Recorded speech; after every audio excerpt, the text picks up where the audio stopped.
Elofa Yesu yate oe. Elofa Yesu yate oe ya so uma. Elofa Yesu yate oe. Elofa Yesu yate oe. Elofa Yesu yate oe ya so uma. Yefa ane na oia. Yefa ane na oia. Yema walunga ora fa na.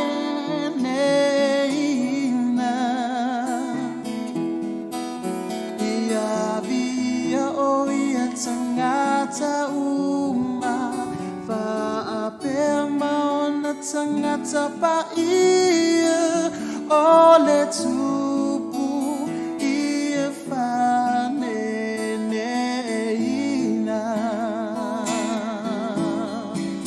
abatu ia levi inga ya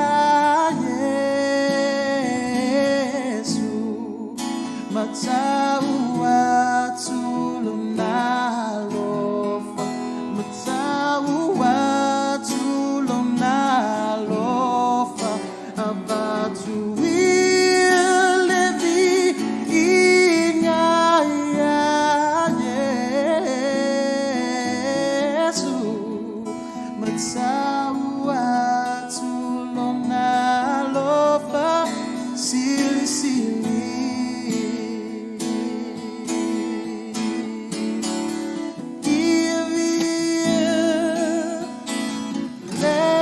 Tua mai loa nganga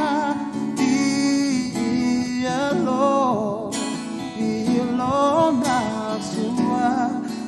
na sua papaia sua papaia.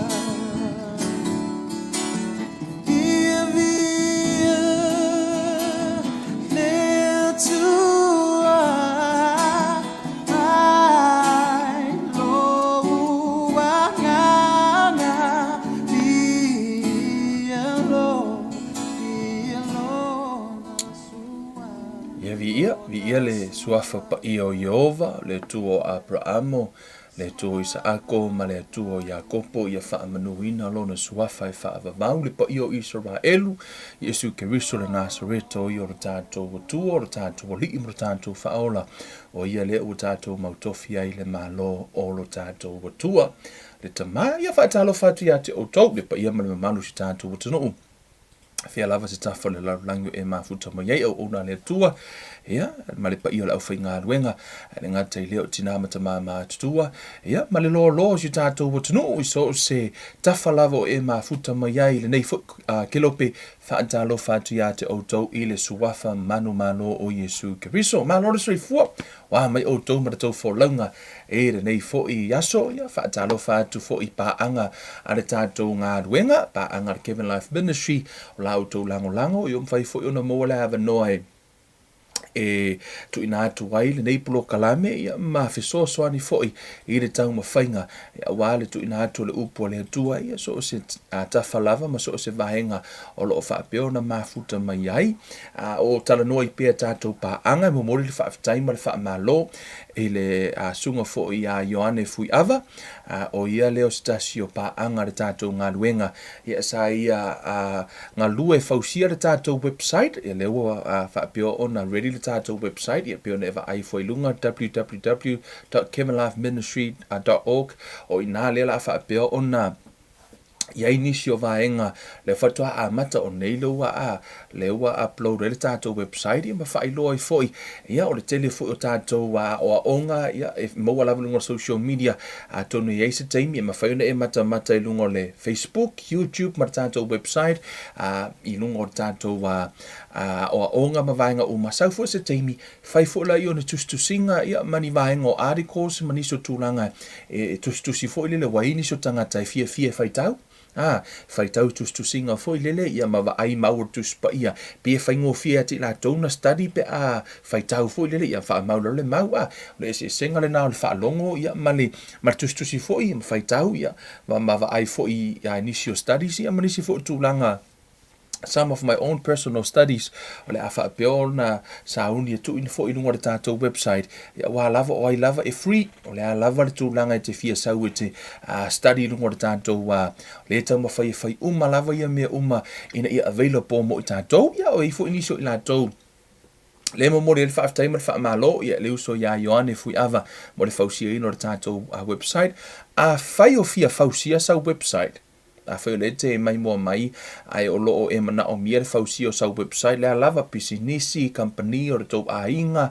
o mea lea lava asiasi lungo le ionet.com ionet o le IOANET ionet.com ia na e alula i lunga na te le yo package se nei nei e mawhai o na e alu va ai pole ase se vaenga tala fenga i mo oi yo fai fo isi uso le pa anga tatou ngaruenga yo na fausia se website mo oi se website pe la website tatou website au leina o uma na fausia ya manisi fo design ese e te fina ngalo yai ya mo le tol fa time fa malo ya Ioane fui ava ya ngata fo ilea o tatou pa anga uma lava ila tatou lo fa piona lango ina tatou ileva yaso maleva yaso mo moli atu le fa time fa malo ile ia tātou paanga ia momoli fo ile fa malo ia le tātou polokalame nei ia si o tātou watuno ia ile malo Samoa le fionga ile palemia fia me Naomi ta afa ia male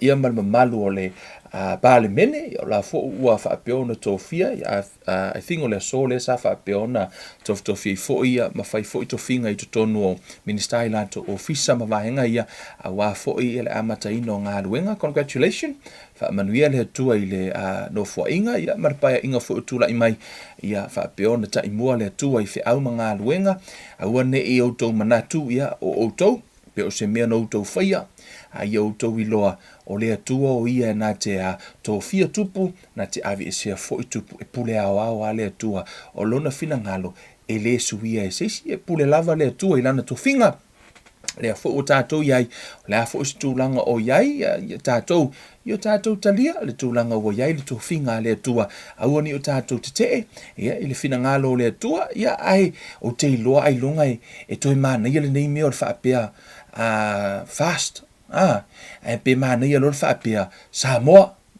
ia wai le kakaunga koe whaapea fast pe HRPP tau lono mai whaatasi mo lo tātou umalava se kasi a kako Samoa ili se mea la a kako whuingone mea vai tātou pa whaaftai le whioko fo ia la huli le mari atoa ia ma le whinau mai fo i le tauino le taua mai le ahamatanga ia ma le tele o niso tamalii sa whaapeo o na lātou ngalulua mai le ahamatanga ia whaamalo whaamanuia le tua ia te outou ma le tau no fo inga ia o lo whaapeo na nga ia tuai e le silima tausanga ia ma le fuafuanga le tua ia vi ia le tua ia toi fo i matatou polokalame ia te tatou ia matatou savalinga e o lo ia nei o le vai aso le nei o le fatu o no for le nei vai aso ma lava yaso e ni mea na tupu lava yaso yo mai for le nei vai aso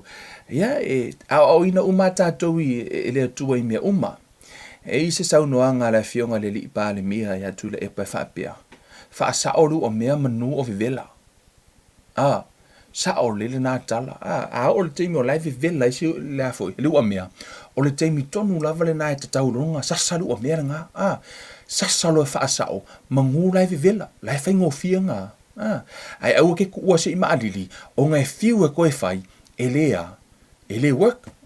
O le teimi sa o lava e sasa ili ua mea, o le teimi o lai ve lai.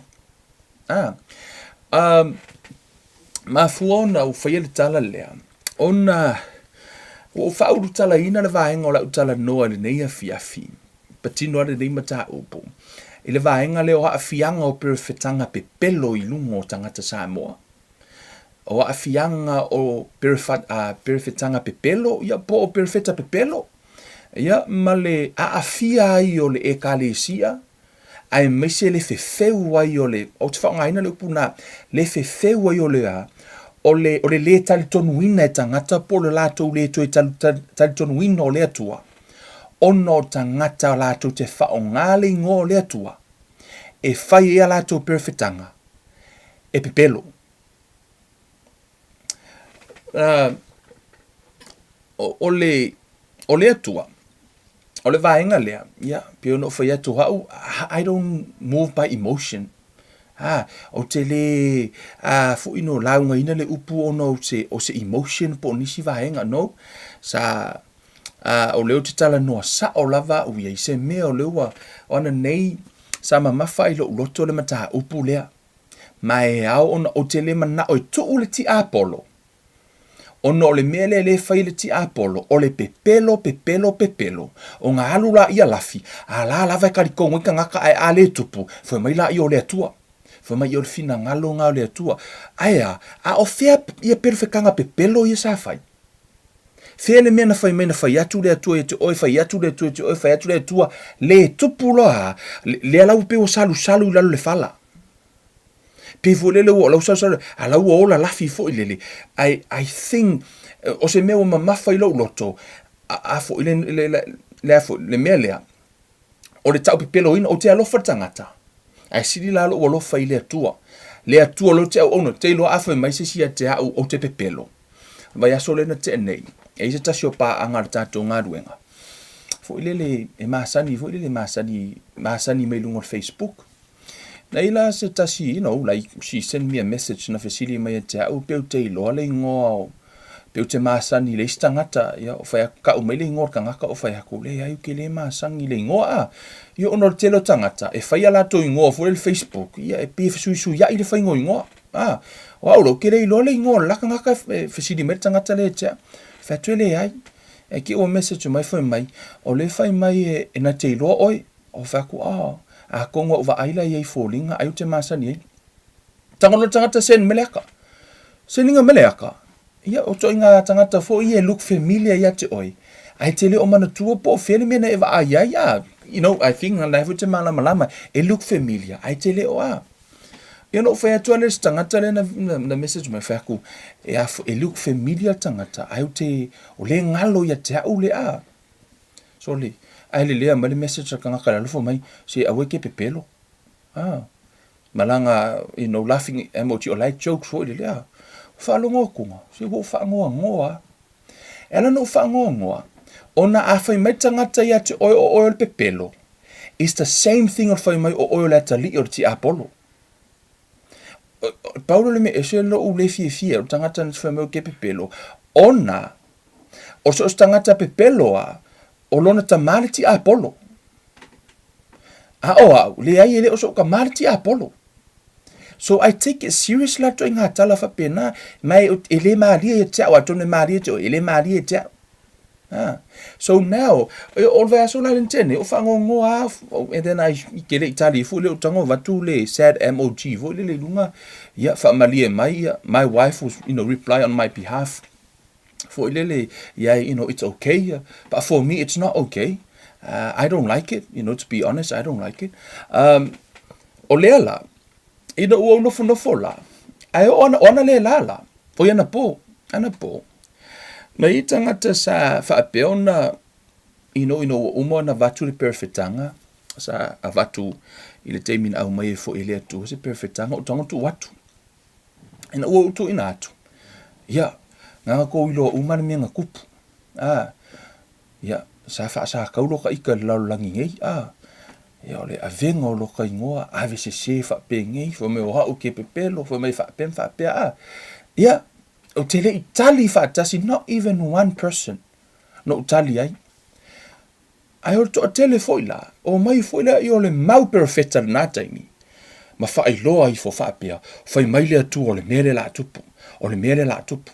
Sa o nofu ala mo o mai tau tangata nei. Pa o yo tangata no mai tau ai, i perofetanga na ave i lea tu, I was sitting there and read their prophecy, mo vai, okay. Yeah, tu i lea tua. O ai ea u te whaamasino ai. O le mea lai whaila utala, o ana nafi. Wa uwa ia tunga, o laua, the same people, lena prophesy. Wa toi o ane i lunga whai mai, o tala i alo whai lunga whai mai, ua wha oa le fina ngalo le atua. Whai mai ua le tau nuu le fina ngalo le atua, ono le mana ongo tangata. Lea wa tua i le atua. Lea lau tua i le atua, te iloa le taimi la a whai mai sisi e te au o te pepelo. E ti ngalo uloto pe a whai mai tangata o te pepelo. How much more e ti ngā e le fina ngalo le atua, ai whai mai tangata o le atua e pepelo.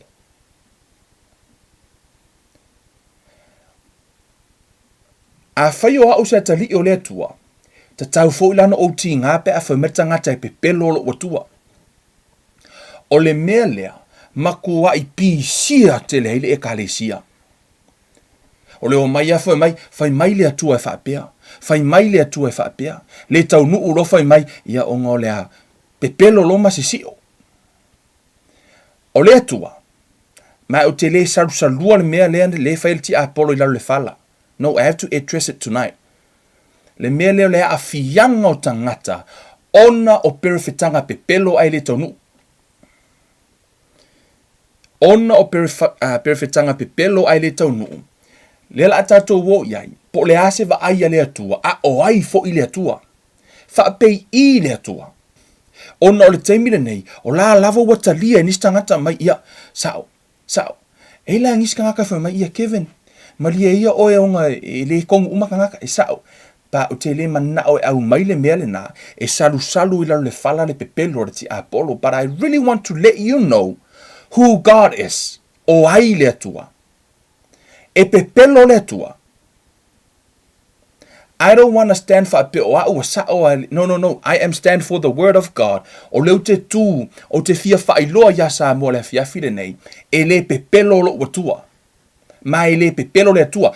A whai wa le tau nuu ni perfetanga mani tala na whai intangata fo mai le atua whaapea. It's time to repent. Don't try to justify. Aua le tau mawhai e mimilo ina ia tonu au tau ai pepelo le atua. No. Repent. Wha maua lalo i lumo le atua. O le mele sa tupu ya saulo na la ino ia ile atua. O na whai atu ia ile au na le atua. A lau tau mawhai justify instead of repent. O tau mawhai e li liu le mata upu ina ia play mistangata. Ai le wha maua lalo. Ai o te mana o lela utala no le fiafile nei o ai le atua. Ma o le afo i meta o perfetanga. A o le afo i le a fianga o mei o perfetanga. Pe a fai ai le tau nuu. O nei te taunu tātou o e au mai. Because this is a really serious problem in a Christian walk. O se whaafi tā uli pito i sili lea. O na a fia hai tangata kerisiano. I le tātou savaringa. O le tau pepelo ino le atua, ma le tau mama ino fetalainga le atua, ma whaongalo na ingoa in vain. E te le niso tangata e o fo i whaongalo ka ingoa, ka kere i whaiaku ai. Alai oa, fai mai Kevin whaapea, o le tele o tangata o lau kaki whaalong fo mai kala Kevin, e ui ano o le whaia se tala, alai o tau pepelo ka ika fo mai whaapea. A o mena le tala e taita, ta te whaanoa noa. How much more e whaanoa noa i fo i le atua ia, ono le tau pepelo e tangata o lona ingoa, le tupuloa. O mai lo fai mai, ia ua, ngā o ia rwhina ngalo o le akua, o ngā o le maha au loko, o le la tatou o le upor tuspa ia. Fai mai le tala numero e luas fumatolu.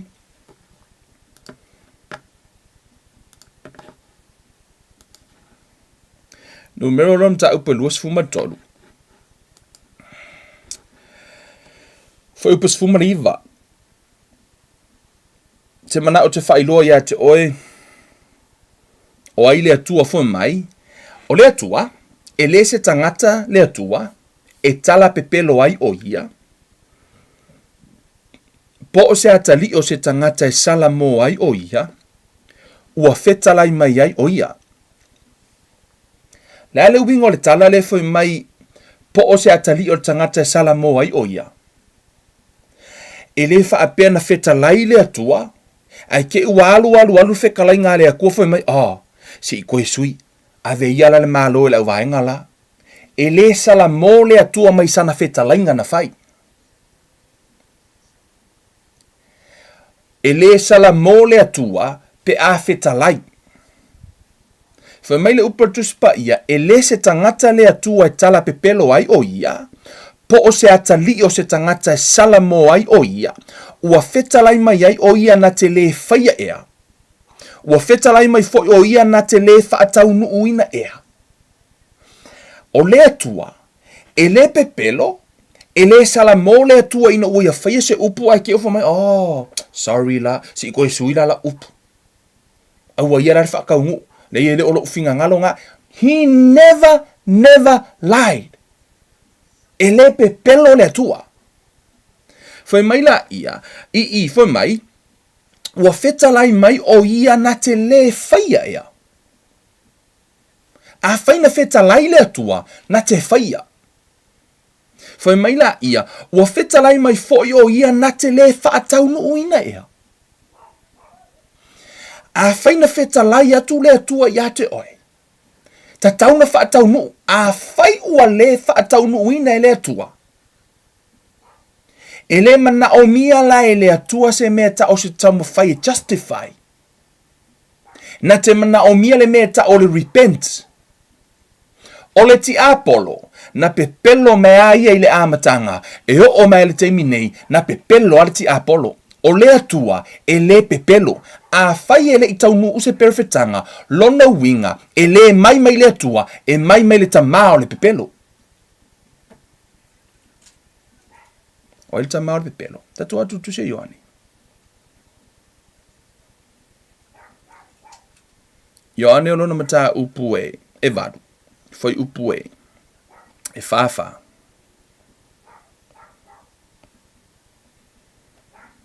Foi mai.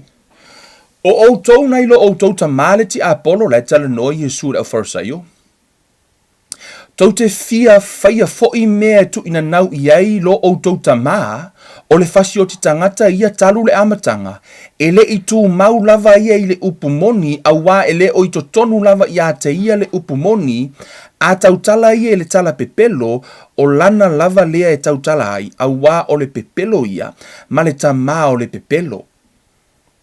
E le pepelo le atua.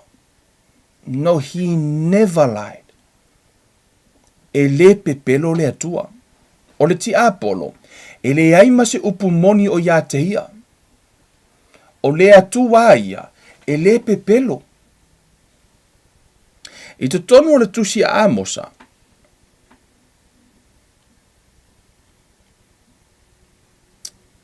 Amosa e tolu o fai upu e fitu. Foi mai. E le faia lava se mea e le ali o Iova. Ai faalia lona fina ngalo yana au no perofeta. O le tā ua ngā ruenga wha perofeta. E le aima se mea faia i le atua laulangi le nei, pe a faina te le i faalia se perofeta, e mua faali mua tangata, fato a fatau nuula i e le atua, e le i se mea surprise i le tangata. No, e mua whailoa e le atua lona fina ngalo le tangata, fato a ia whaatau nuuina. E mua whaali e le atua, mea le nai ala i ona le surprise tātou pe a o mai le i ungo laulangi e se a, laua umana whailoa mai e le atua le tangata. Au tau whai tauru tu se tanielu lona mata upo se fulu, le nā alu i tanielu e tatalo, ia ma ana pongi tanielu, lea fo ina sauru ti apolo e tau ma whai e tā ofi lea, le fe au mai le langi. Nai te mau e totono tu se tanielu. Ai se ale mea nala ina tau ma whai le ti apolo tā ofi le angeru la e sau ma le fe au, o le fe au le na sau ma le angeru lea, o le fe au wha perofetanga i meo le atutu pulu manai. A lena tau mawhai le angelu le anga le e tā ofi lea, le perofeta la fo, le angelu na sau marwhi au, ina ia awane i whai loa i tangata le fina ngalo le atua. Ono le taimi lava i loa i le tangata, sau loa le atua ea, whaatau nu. E mua la whaatau nu, e mua whai loa i le atua lana, le meo le atupu i le tangata. Whatu a sau whaifu mai, e le whaia lava se mea le li o Iova, ai whaalia lo na fina ngalo i ana au no perofeta. E whaalia ala le fina ngalo le atua i perofeta, na whatu a lo lai, whatu a sau lo la i o le atua. Ta tau ana whai loa te lo vaenga. Mea fo ila le nā walai o na tātou wa ai, o e whaatau nu urwhina ngalo le atua i le mahe ai le tusia whaalinga mai, e whaatau nu ono laua umana whaalia e le atua i le ekalesia, le mea o le atau nu mai, o laua umana prophesy. Whai mei le tusia Isaia, tatua atu le Isaia e 5:5. Amen. Isaia o lo na mta upo e 5:5. Whai upa se furu male. Whai mai, te taringa Iova, awa e pei ona toto i fo le ua male ki ona mai le langi, ai le toi fo i atu i ai. Ai pei ta i whaasu suina ai le lau ele mafua mai ai ma totongo mai ai.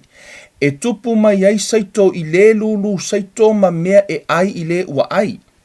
E whaapea fo i lau upu e alu atu ai lo ungutu. E le fo i mai fua i a te au, ai pei tai e whaia le mea o te loto i ai, e manu ia fo i le mea o te awina atu ai. O le upu la le atua, so o se taimi lava e feta lai ai le atua ma e whai mai, ua whai atu le atua i a te oe. E ta tau o na tau nu, a le tau nu, pepelo oe, ai sa o le atua. Pepelo au, ai sa o le atua. Toto tu se Roma. Roma rona mata upo e tolu. Whai upo e wha mai. Aua ne i whaapea, ia tuu le wha mao ni le atua, a o le pepelo i tangata umalava, pei ona tusia, ina ia tauami o tonuina oe i aua fionga, ma ia e malo pe a wha masinoina oe. O lai tana no le tus, but yeah, let's read the English translation. New King James, for my certainly not. Indeed, let God be true, but every man a liar. As it is written, that you may be justified in your words, and may overcome when you are judged. A whailai o leo ua feta lai le atua ai le tau nuu. A whai tātou te whaamasino ina la le atua. I le tātou wa ai from man. Wa pepelo la le atua. Which is not true. O le whai mele tala le tusi. E le ai. E ta tauna tau nuu lana upu. Ia pepelo le tangata. Ai tonu le atua. A whai e whaamasino ina le atua le tangata. E tonu a le atua ono lana upu. O lea la ua blame nei e tangata. Ua blame le atua. Wala tō whai mai, e le wha mahoni le atua. Whai mai ua ngāo ia le whina ngālo le atua. O le aafianga la lea, o aafianga la ia, le tono tuse Jeremia, o le mea tau o le perofeta pepelo ai le tau nu, o le te le o lo na aafianga, i le o langa o tangata. Lai tu tono Jeremia lusu matod.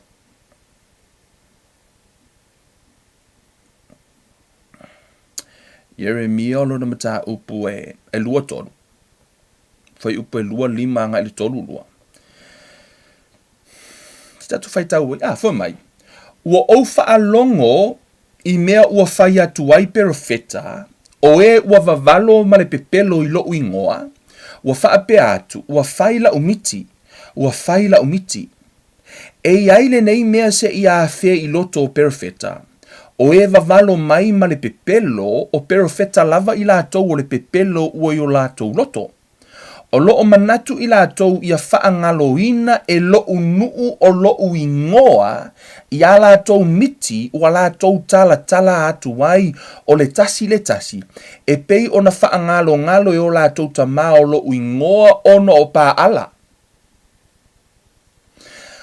O le mea le tupu.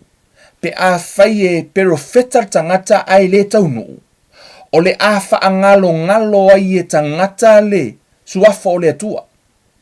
E ei le teime toe fai atu ai le upu mai le atua, ua le toe tali tonu ina e tangata le atua. O laua fai atu, thus says the Lord, e leo toe whamai, ia, ngawhai mai mua fu le akua eri kaungu. Do you see, wawa ai le te leo le whaafita uli lea e tupu nei. I le tau mama ino le ingo le atua.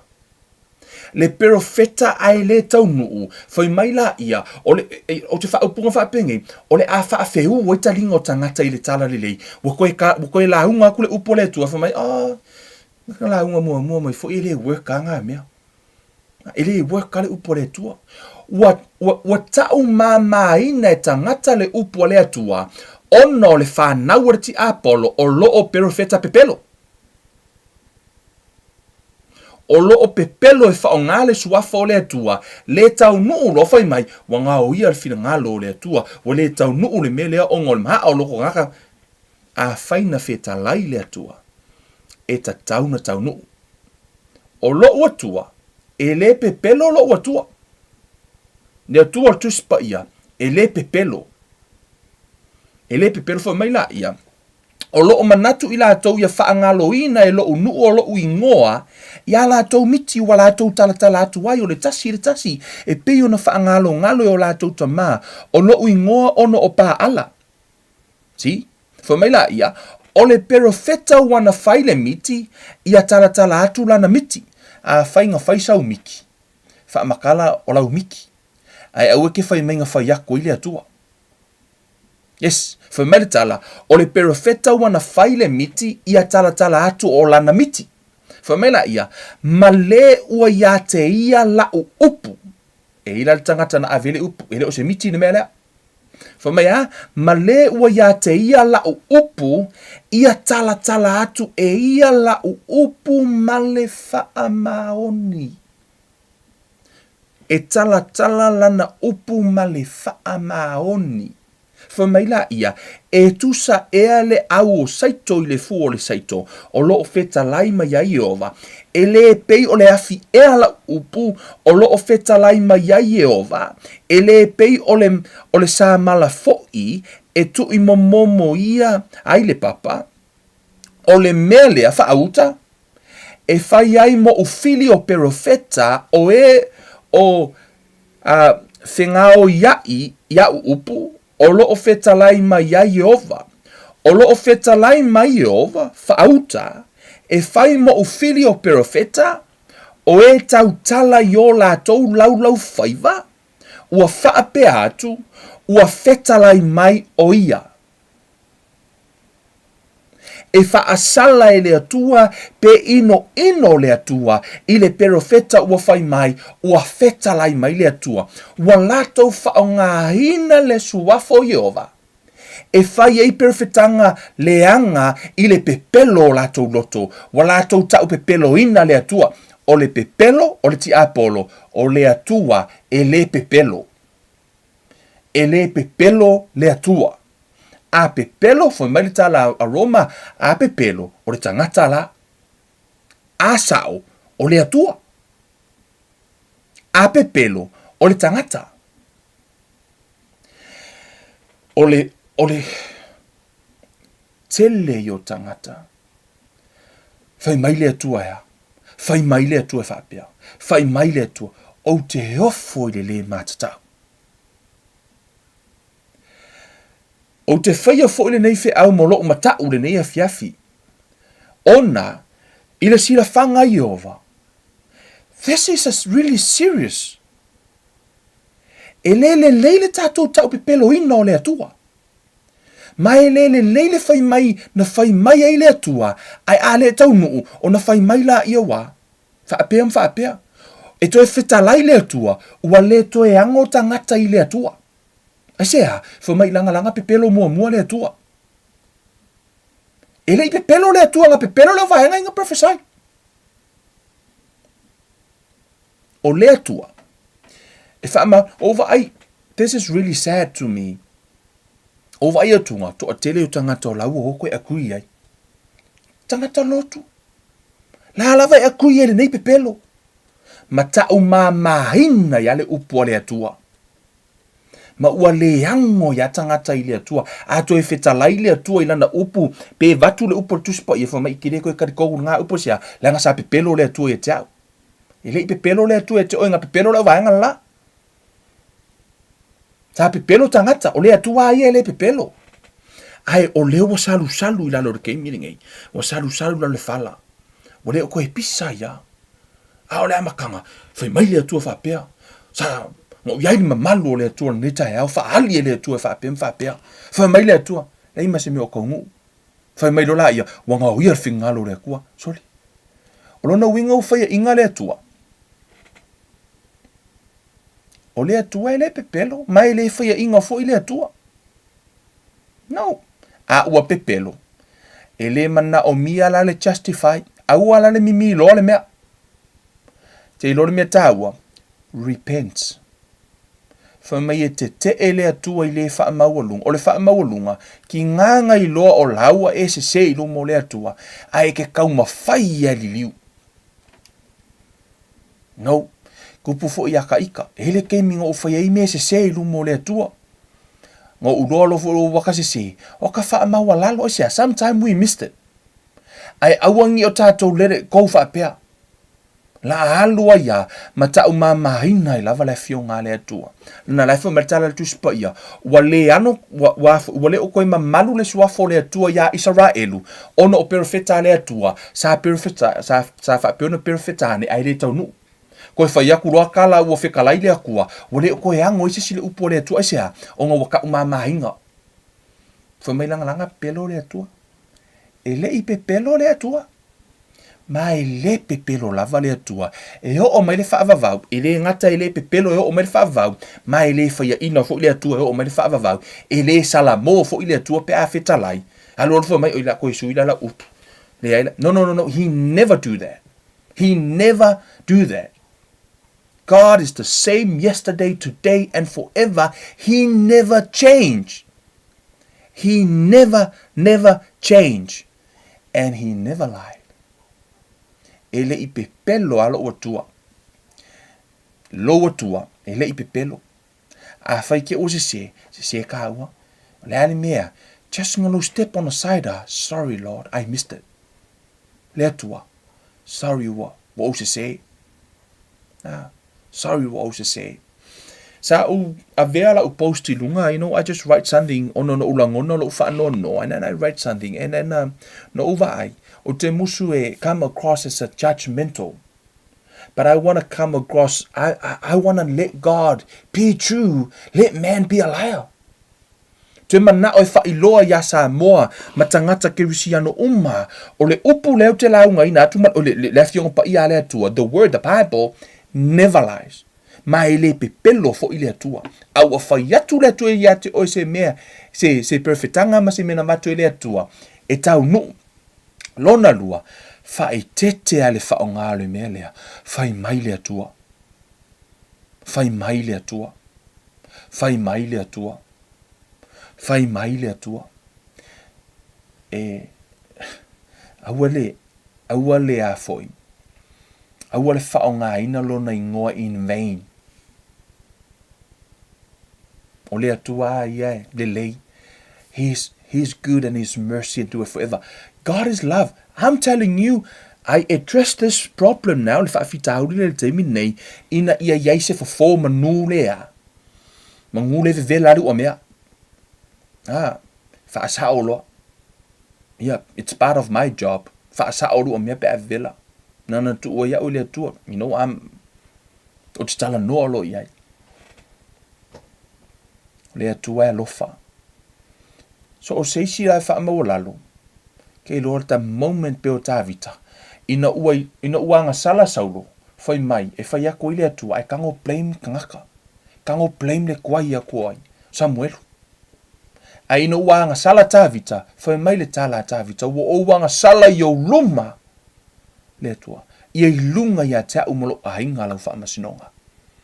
O le tangata I loa wha maua lalo I lumbo le atua. Fo mea, na wha maa ngalo e le atua. I sea, because lawa I loa o I o tangata nga sala. Lau i lo o ia wase se, sa o le atua, sorry. Just repent. Sorry, Lord. Ngalo mai lo le tangata o se se, I missed it. Te lo le atua le lei. Ele ita le atua, mo ia. The moment te kako kea, mo la lalo lo le tua, yes son, I know you missed it. Yeah. Na nau e mo lalo. Just get back to him. He loves you so much. Tu sapete to atelo tato, we all missed. Tele men tato fai we missed, but God still loves us. And I really want to encourage us. A fai wo tato se se. Us as men of God tato, au na le atu tato no prophesy ele to nu. A fai wo tato se se, I'm telling you, come back. Ia e acknowledging o wa e se se. Ia tonu le atua. I se tato, we all missed. Whaamaua lalo lai lumo le atua for mai, e te o ia i le whaamaua lunga. Ai fōwa ilo na alofa tū noa i le loto maua lalo. And I really want, this is something te manao ya tato, o le taimi lava tato te loi wa tato se lumo le atua, tato pei o tamano ta vita. Yeah, when he know he was sin, he acknowledged. Awe anga sala, don't blame others. Ina uanga sala atamu, fai atu ile atu, ole ala umea ufai. Ai fai mai, ole fa fine na e au maia. Blame le fine, toi blame male atu, o oe na au maia le fine. E le ikango admit, sorry Lord. Ua o wanga sala, ua o ai, ua ulo wa sala. Ua o kango ai le la au. O te iloa ai anga wha maua lalo i ngā ia i foi. Ia akamu, ai longa anga sala laulang, ai e wha maa ngalo e lea kuat ke minga. Ai sea, o ngā lau wha maua lalo. O le atua wha maa ngalo. Whai aku fo ia eva lai mea whai mai, o le ngata na wha se mai e te au. Ele ia admit to la to wang sala. Lea fo i lau o tupu, au o vai atua. Wa wha ori fina ngalo le atua. O lea ua kuwa i le atua. Kuwa i le atua. Kuwa i o wha pia, ka lo whai se uka maa, ka lo whai se ua kua. O le ngei lava ua kuwa i ngi ka ngaka maka o pepelo inga. Whai ale whai ngare ki Apollo wha mai o lea kua, ua pepelo fo i lea kua, ua pepelo fo i lea kua. Latu lola ia whai atu, e wha malolo le atua i mai, e kala ngoa kulisika ka whai mai ailunga work la ngā mea. Asia, o ngā wakele mea whai mai le atua i le o kaungu, le karikong loka ngaka i le upo le atua. Do you see the problem now? Wa tau mama ina la le upu, the word of God, ona o perofetanga na ave ai le taunu. It's a really serious problem tono tu spa ia tono tu se te no mes fumal valu fa upo lus fulu na fa mai a tau tala se perofeta ile suafa o Jehova a fa ele o le mea ele tau nu foi o le upu lea ua le fetalai mai ai e Jehova o le fa ma walunga o le perofeta ua tau tala ai o ia au e te fefe ia te ia tono tu se numera to tele yo tangata ya e fai ia foi. The point is, awar whaonga ina le suafo Jehova. Awar whaonga ina le suafo Jehova. Ai a tātou nau tātou te wha maula lalo i lumo le atua. Ai thingo se mea tāu o Samoa. O le wha nau ta inga.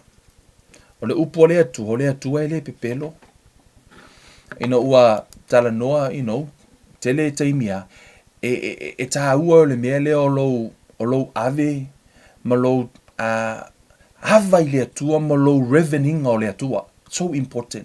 Lou whaata ua ina o le atua. E whaata ua ina le atua, e te whaata ua ina lana upu, it means something to you. O le aso i loa ai ke ufa i maise si ate oe o lou ka mai pepelo, o lou ta mai le tino. O le aso ulangona, alu tangata tā lai, fa mai pepelo i o ka mao so and so, e ti ngā lau loto. E te ti ngā, pe a tau pepelo ina lau matua. How much more e te tau ina e ti ngā whaalea nganga, ai te ua tau pepelo ina e tangata lau atua. Ina ua le tau nuu perofetanga no mai ai, lai tala noa tuspa ia, i perofetanga pepelo, ma tangata no mai pepelo ono tu ina naungo la tau wā loto. No mai ai ave, ia le alau koe la unga aku, o le koe ave ma mafaina e nisi la fionga le atua, ai wa ave ma maina la na fionga. o lo atua, Samoa, e le pepelo le atua. E le pepelo. Ma awar salua I lalo le fala ma blame le atua. Ono tu ina naunga mo lo tātou wola pepelo. No. Let's acknowledge o tātou na pepelo o le atua e wha maoni. Ai le fia hai, ma lia lo finangalo, o le atua e wha maoni e pepelo o tangata. The Bible never change. Mai le suia fo ila le atua. Amen. Wha maoni le atua. Ia wha manuia le atua ia te oe Samoa. O se mea wa, ma mawhai lo taloto le nei aso. O nei, I lo ulangona, o te le manao ai tu use e afoi, e tau mamahina le suafo Yehova, ma tau mamahina lana upu. Ono leo te launga ina le upu o le atua. A whai o te launga ina atu, a lai tau mamahina e tangata lana upu, whai mai o pepelo yo le akua rakala. E le, it's not good. Aua la le sau saluela, le ai te tauna acknowledge. O le atua e wha maoni, a o le tangata e pepelo. A whai fo I ke ua u whaia se mea ai le tau nuu. Let me tell you, e pepelo Kevin, ai wha maongi le tua. I think I say that over and over and over again. O le a lava e pepelo le tangata, e wha mahoni lava le atua. Wha mahoni le atua, he never lied. Ma o lesi tua le atua te mana o I wha iloia te o Samoa, e wha mahoni e wha mahangalo. E wha mahangalo lo tātou atua, e le lei e alofa ia te oe, lofa tau, o le taimi lava tātou te sala moai. Sorry Lord, I missed it. Sau le atua, wha mahangalo oe lo tātou atua. He loves you.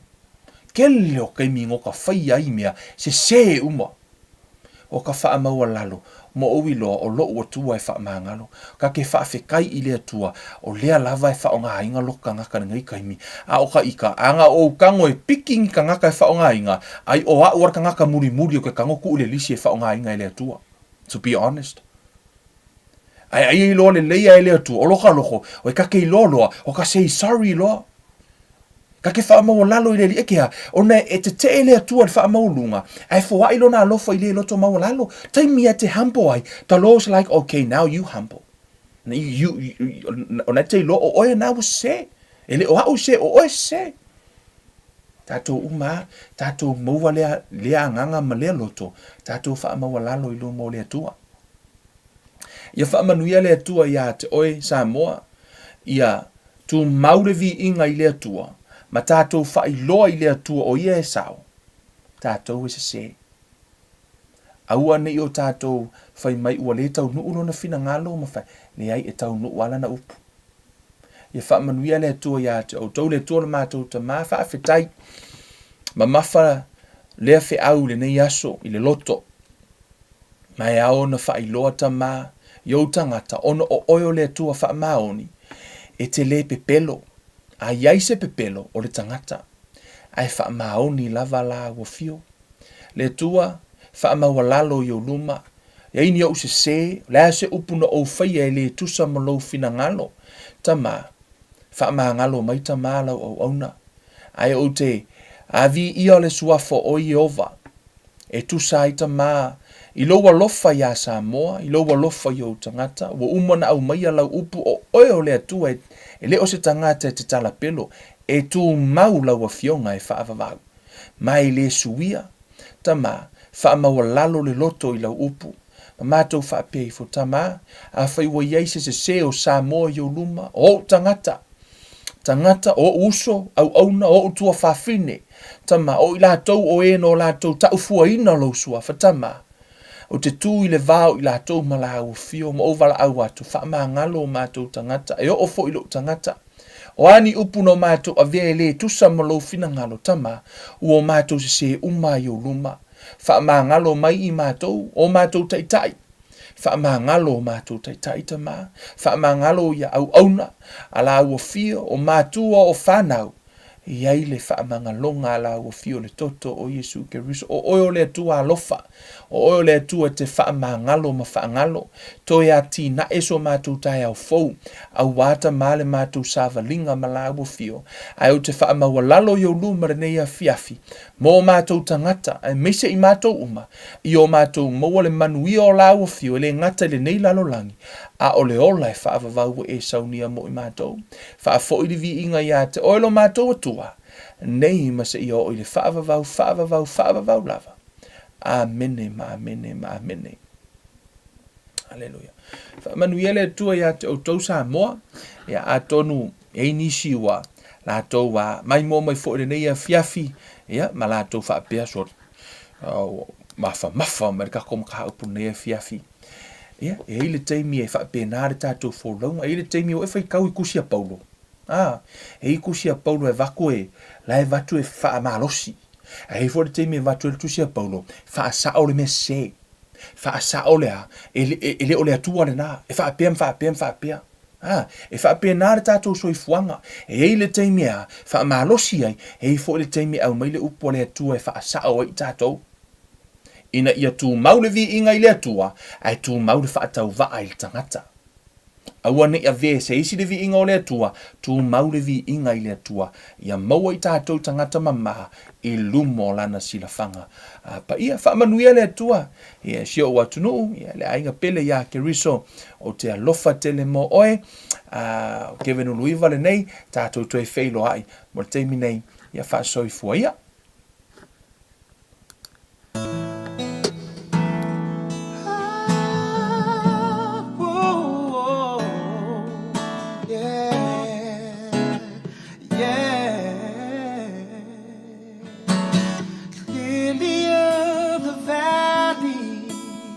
Let your sweet aroma fill my life, fill my life. Day stars shine down on me. Let your love shine through me in the night. Oh, in the night. Lead me, Lord, I'll follow. Anywhere you open up the door. Oh, let your words speak through me. Show me things I've never seen before.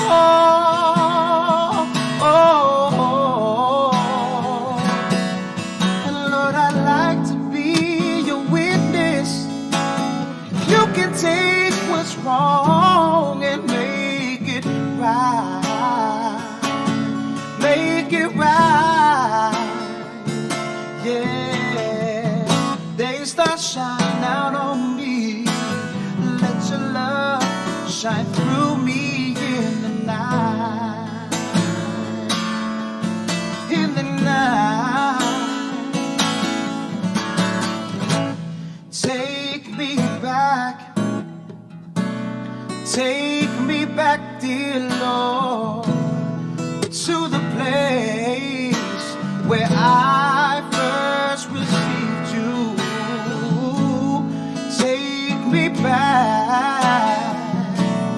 Take me back, dear Lord, where I first believed.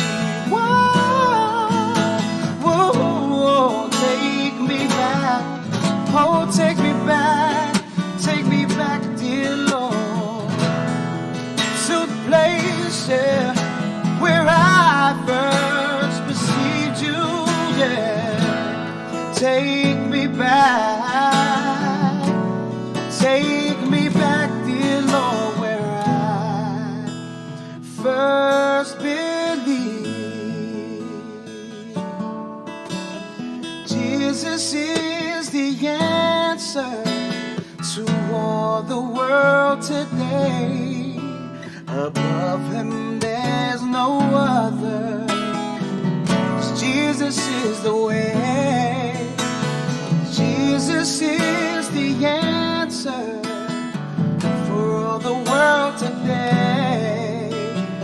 Above him there's no other, 'cause Jesus is the way.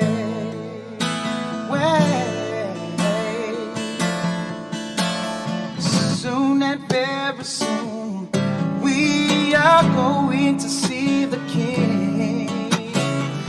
Soon and very soon we are going to see the King. Soon and very soon we are going to see the King.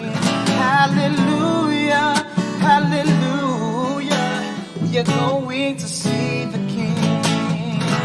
I said soon and very soon we are going to see the King. Soon and very soon we are going to see the King. Soon and very soon we are going to see the King. Hallelujah, hallelujah, we are going to see the King.